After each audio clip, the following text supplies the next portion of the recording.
Hello everyone, for those who still don't know me, my name is Rokas. I'm the guy which did the Aikido versus MMA video, the sparring thing. And if you watched that video and watched what follows after that, I've started an exploration of where do traditional martial arts stand. And since Aikido is my main area that I did for quite a few years, that's the area that I'm exploring. To have a good idea about what is the situation of Aikido, what is the trouble of Aikido, where it could move, I started a project called Aikido of the Future. There are free episodes, highlight versions and full versions of them. If you haven't watched them, I encourage you to do that, at least the highlights version. There's a lot of good guests there, a lot of good stuff has been said there. But for those of you who want to save time or just want to refresh your memory of what was given there, I'll make a summary here of not only what we spoke back there and the best ideas that stuck with me, but also where I am in my exploration and what thoughts right now I have and where I'm planning to go with them and how do I see Aikido now and how do I see the future of Aikido basically. So without further ado, let's start here. The very first question that the Aikido versus MMA video brought up is, okay, so does Aikido work in the MMA context, in the MMA ring? It doesn't. I mean, there are some hard styles of Aikido which I'm just getting to know and I'm still going to explore them.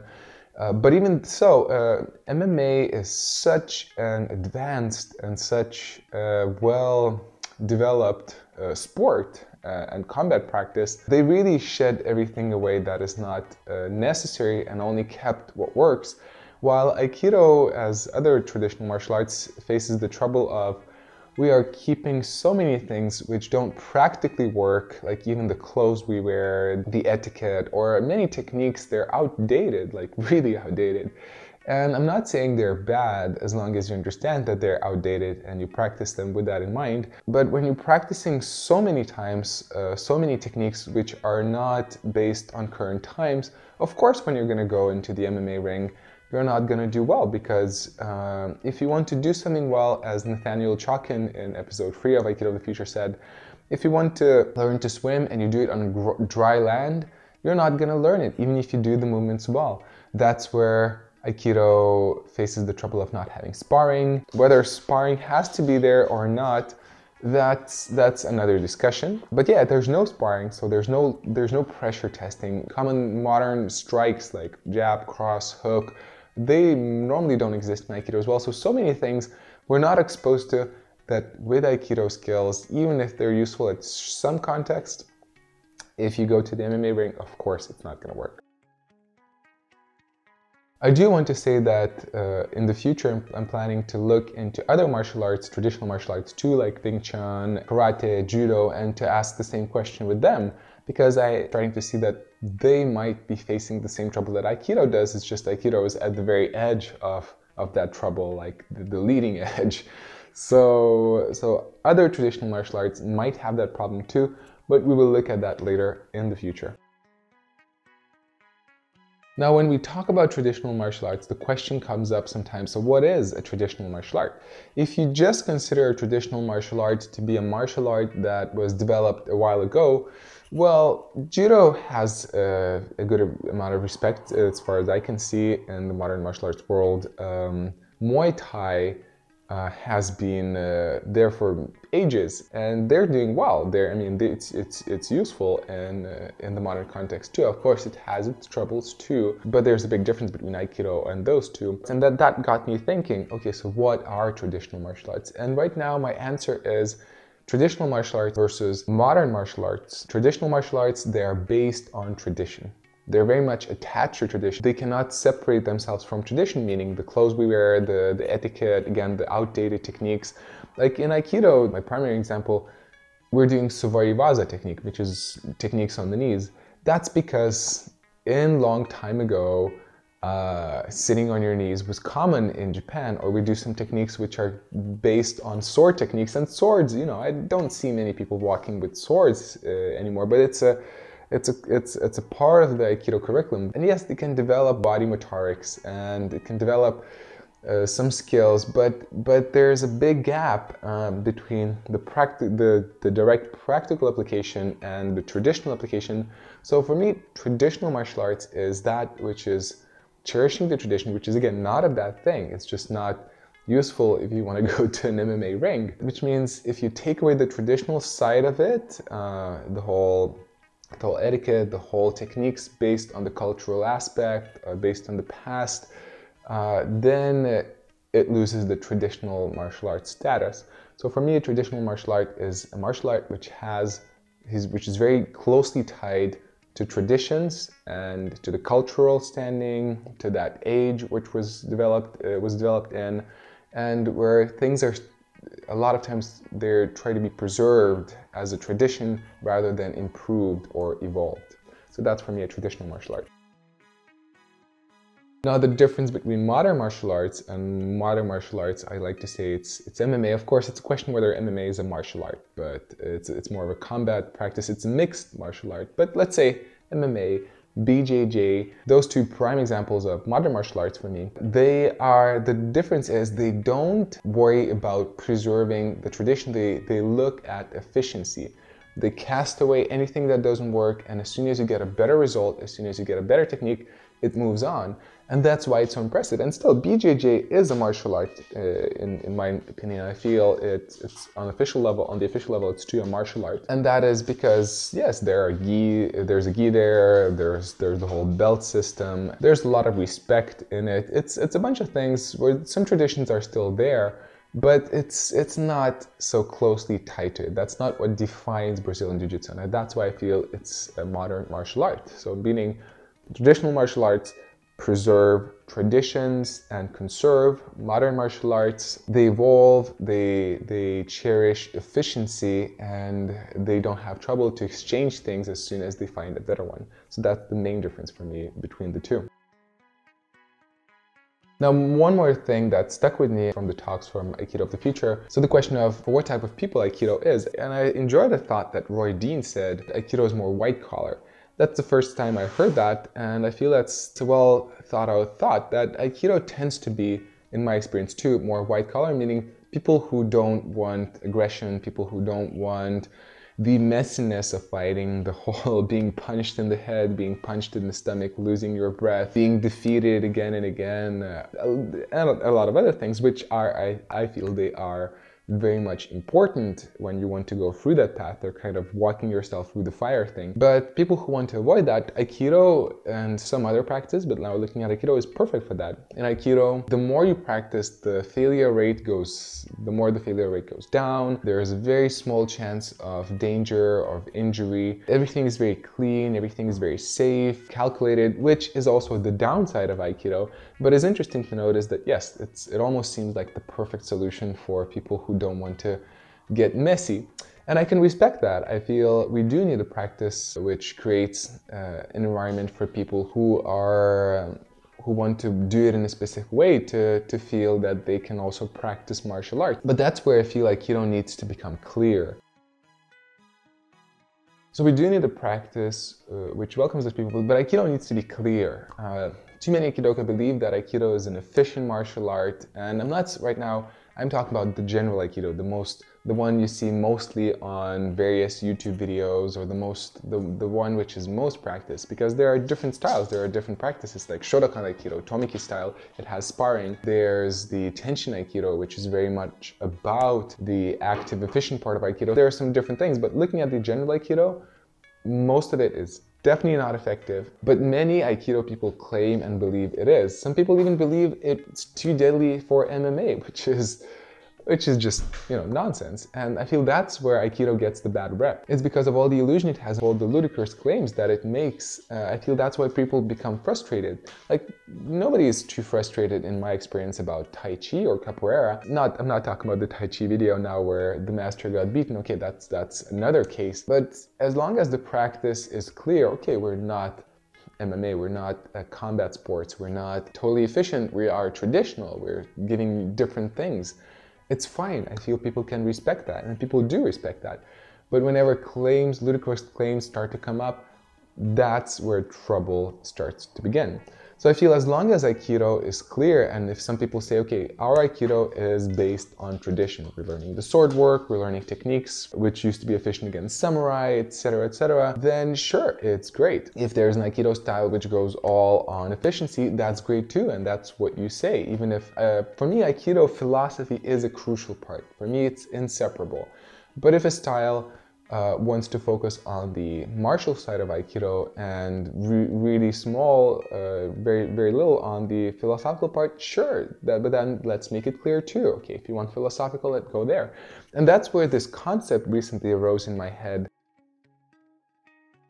I'm thinking that right now, the way I look at it, I feel like Aikido could categorize itself into 3 different areas. So the green level, the yellow level, and the red level, which are all good. Aikido too many times has the trouble of saying, this is not Aikido, this is Aikido, and this is not Aikido. Our dojo is the best, this dojo sucks. Partially, I think it's because there's no sparring, you cannot prove it. Partially, it's because of the hierarchy, where the higher rank you have, the more truth you say. Even if you say really stupid things, you are right. There's a lot of mess in there. But yeah, too many Aikidoka try to look and say, okay, this is right, this is wrong, this is good, this is bad. I think we need to grow out of this. We need to learn to work together, be clear about who we are, who we not are, and to support each other in our work. And rather than try to find one standard for what Aikido is and one standard for what Aikido is not, see, appreciate, and distinguish different types of Aikido, different levels. So that's where the green, yellow, red comes in. And for me, green Aikido would be the Aikido which is purely or 90% about traditions, about philosophy, like really a lot about what Osensei tried to say, how it translates to daily life, conflict resolution, also just being clear, okay, these techniques, they're outdated, we're just more developing our body motorics, we're more developing our spatial awareness, we're more developing just coordination, ability to understand complicated movements and the traditions and the lifestyle of Aikido. So that would be the green zone. The yellow zone for me would be a mix, where the philosophy is important, the traditions are important, but also there's a part of the aspect where we are developing skills which are combat oriented. So it would still have that access and availability to the white collar people, so that maybe that's kind of my vision that I'm interested to explore. Okay, so how do we create an Aikido which develops the combat efficiency without, potentially even without the person understanding it? So a sparring where you don't feel a high level threat of getting injured. So this would not make an MMA fighter, but you would develop certain skills that if you would decide to go to BJJ or MMA, which would be encouraged, wouldn't be discouraged, which in Aikido oftentimes happens. It's going to different martial arts practices discouraged. But you encourage, and if somebody wants to learn the philosophical side, the lifestyle side, and they want to also become at least somewhat better in the combat-oriented level, the yellow level would suit them. But if they would feel, okay, I want to get to know this more, whenever they would go to BJJ, MMA, kickboxing, they would be fine. That this type of Aikido would develop the basic skills which would help them kickstart very quickly in BJJ, groundwork, and kickboxing, so meaning working with kicks, MMA with strikes. So that's the area which is really enthusiastic for me. And I could talk more about it, but I'll save your time. We'll look at it later. And now the red zone. The red zone for me then is the Aikido where it's all about combat orientation. So philosophy, very small, just gently accepted. I mean, accepted of course, but gently emphasized. But it's all about, okay, how do wrist locks work? How do hand deflections work? How do takedowns work? How do mobilizations work? Like, taking Aikido to that place where it's really, really efficient, whether in the streets or even whether in MMA, but it's kind of hardcore, but that gets into the, in a good way, but into the messy zone, okay, where you have bruises, where you get punched, where you feel the punch, where pain is not excluded. And that's fine too. You know, why not let Aikido have that space? As long as we see that it's different, and we're not saying this is it, this is not it. The red level, yeah, would be where where it's all about self-defense, it's all about combat orientation based on Aikido principles, based on Aikido techniques. And I feel having those 3 levels, then people could choose, you know, if I really want to be safe, then I go to the green level. If I want to have a mix, I go to the yellow level. If I start to feel like I want that more combat orientation, I go to the red level. I'm sure that that's what I'm gonna get. If I'm in the red level for a long time and eventually I want to get some philosophy, I go to the green level. For me, it would be beautiful. So that's something I do want to come back, and I'm curious to know what you think about that. But let's stop here.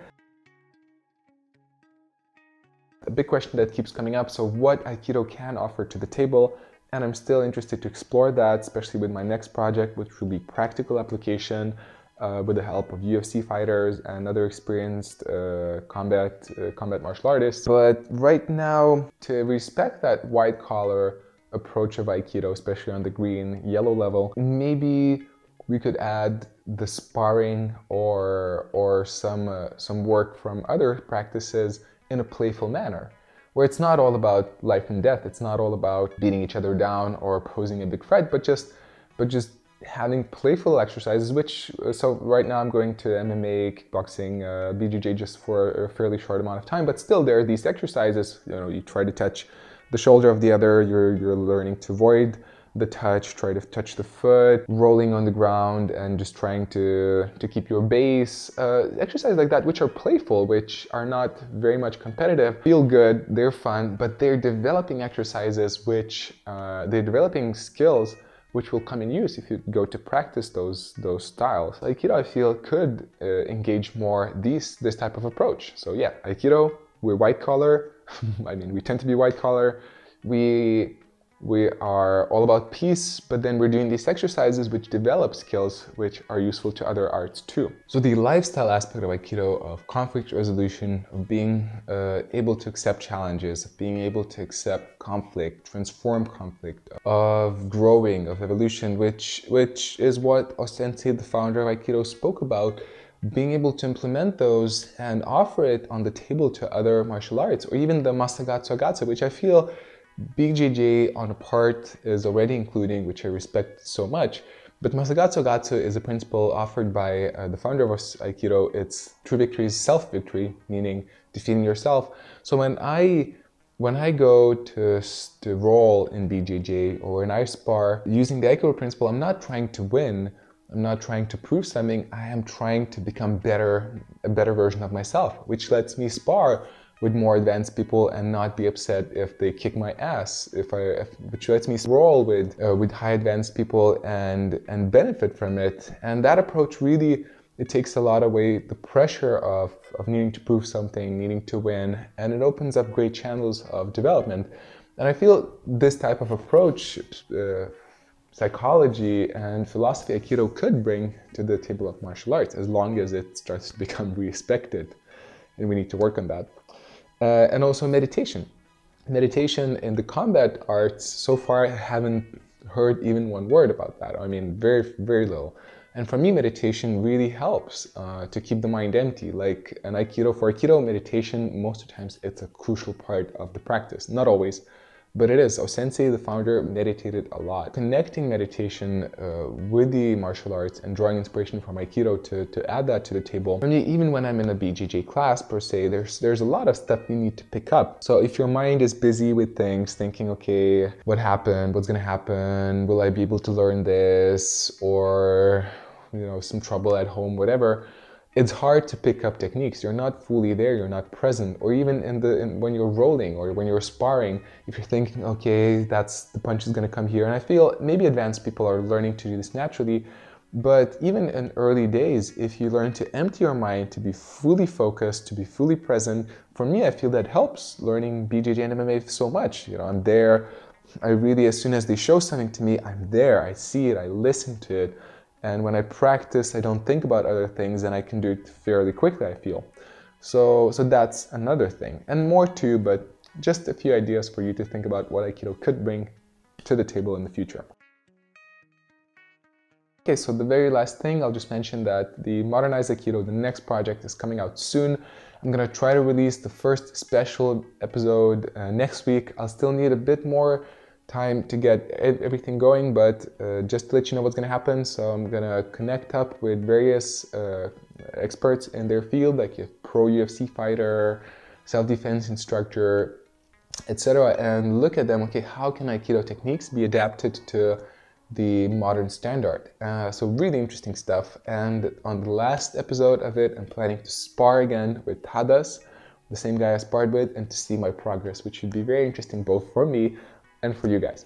So anyway, not to waste your time anymore, do subscribe if you haven't subscribed yet. Your subscription really helps me develop this channel. Thank you for all your support, for all your good energy, and I'm looking forward to bring this, to elevate this to the next level. So this project is officially over, and let's move on to making it even better.